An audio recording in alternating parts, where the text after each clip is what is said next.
Letter 7. A Holy Community. The happiness experienced by a community of poor Clares in practicing abandonment to God.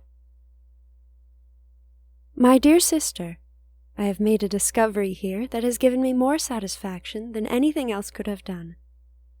In this town of Albi, there is a convent of poor Clares of the Great Reform, entirely separated from the world, who take no dowry and live on daily alms.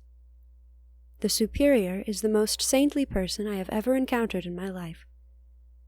I felt beforehand a great interior drawing to have a share in their holy intercourse, and nearly all of them have told me that they felt the same about me.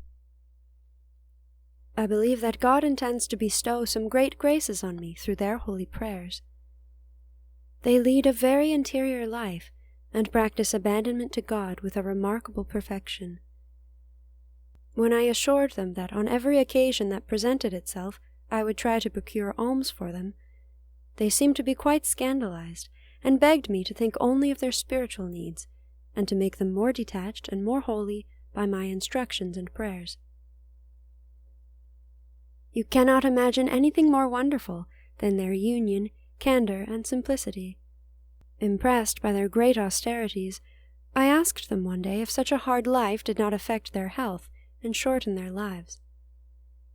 They replied that there were hardly ever any invalids amongst them, and that very few died young, most of them living to be over 80.